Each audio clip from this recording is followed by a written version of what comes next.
Go for it 어글로의 토미일입니다.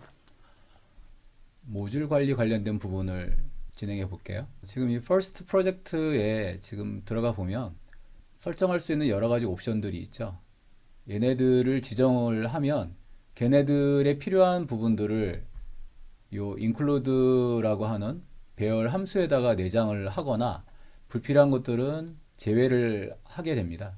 요걸 토대로 파일 인스톨러가 빌드를 실행하게 되는 겁니다. 얘를 여기서 직접 지정해서 할 수도 있는데 여기서 지정하는 경우는 임시적인 경우고요. 원본은 얘를 건드려야 됩니다. 인원값으로 되어 있기 때문에 내가 필요한 부분은 컨트롤 스페이스를 누르면 뜹니다. 내가 뭐 사운드를 기본으로 쓸 거다. 혹은 뭐 이미지도 쓸 거다.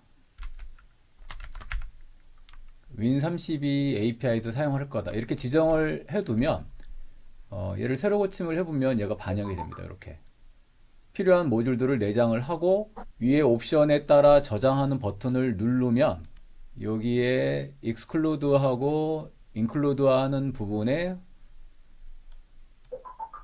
여기 0개였는데 81개로 늘어나고 여기 보시면 그만큼 실제 포함해야 되는 모듈들하고 빠져야 되는 모듈들이 정리가 됩니다.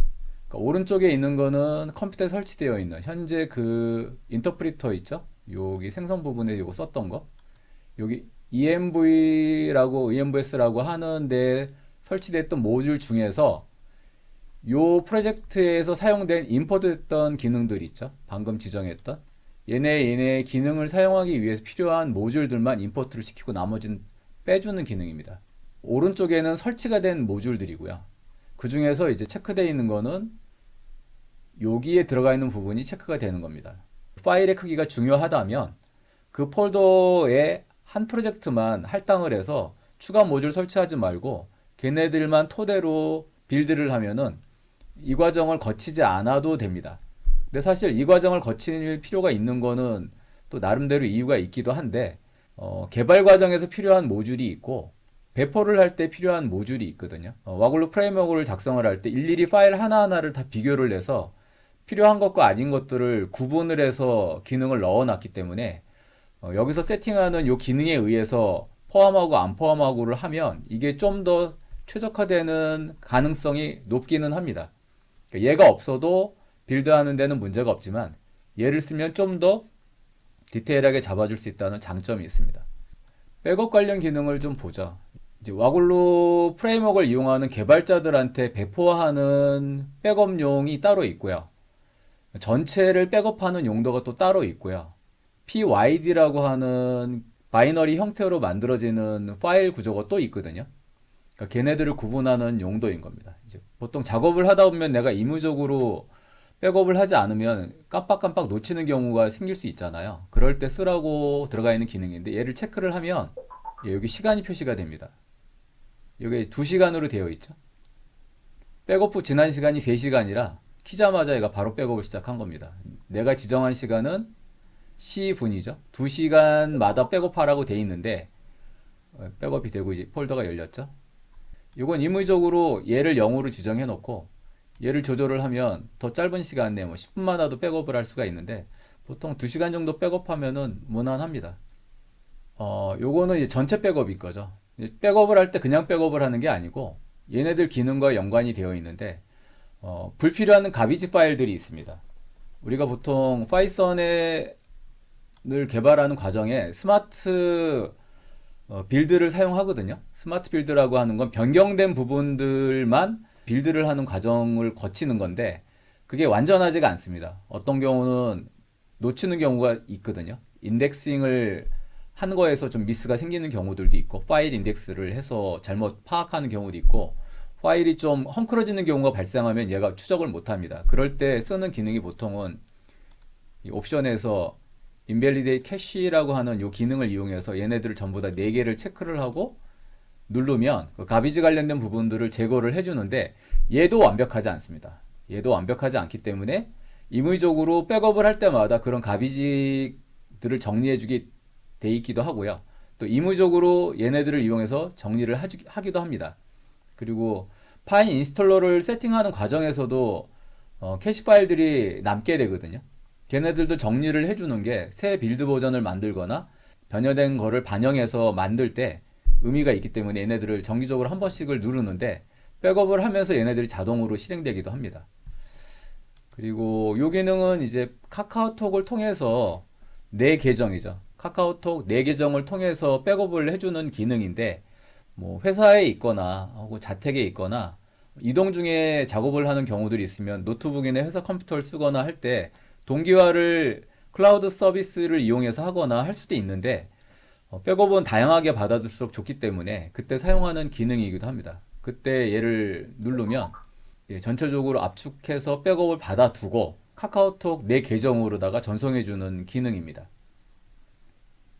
이렇게 내 계정을 띄워서 똑같은 파일을 오늘 날짜를 기준으로 해갖고 전송을 시켜줍니다. 방금 백업을 했기 때문에 시간이 다시 초기화가 됐죠. 마지막 백업한 시간을 기준으로 계속 얘는 백업을 하게 돼 있거든요. 프로그램 접두어의 경우 지금은 이제 와글로 언더바가 붙죠. 근데 이 이름이 아니라 각자 본인 개발 환경에 맞춰서 개발을 할 때 그 이름을 앞에다가 접두어로 넣어서 개발을 할 수 있게끔 해주는 기능입니다. 그리고 요거는 이제 개발하는 환경이 뭐 Z 폴더를 이용할 수도 있고 하기 때문에 본인 환경에 맞춰 세팅을 하면 그 안에 파이썬 코드가 들어가 있게 되는 거죠. 파이찬 버전도 관계가 있는데요. 이것도 현재 설치되어 있는 파이찬 버전이 어떤 건지에 따라 걔를 갖고 이렇게 실행시킬 수가 있는 거거든요. 자동으로. 요거는 어떤 내용이냐면 지금 여기서 지정했던 경로가 있죠. 파이썬 폴더 경로가 있는데 그 안에 있는 파이썬 파일들의 봄을 제거해 주는 겁니다. 봄이라고 하는 게 뭐냐면은 인코딩 방식에 따라서 그 구분하기 위한 이쪽에 문자들을 넣는 경우가 있어요. 근데 코드에는 걔가 들어가면은 빌드 버전을 만들고 할 때 에러를 발생시키거든요. 얘를 누르면 그 해당 폴더에 있는 놈들을 싹 정리를 해서 봄 관련된 부분을 완전히 제거를 해주는 기능입니다. 한번 눌러볼게요. 이렇게 작업하고 나면 24개가 제거된 겁니다. 오류 하나 없이. 누른다고 파일에 손상 주진 않습니다. 그 다음에 요거는 평상시에 자주 쓰는 거기도 한데 이제 카카오톡 자동 발송 관련된 모듈이나 뭐 라인이나 위챗 같은 경우 이제 업무적으로 발송을 자동화하는 경우들이 있는데 그때 시간 계산을 할 때 평균적으로 어느 정도 걸리나를 계산할 때 보통 쓰기도 합니다. 이런 것들은.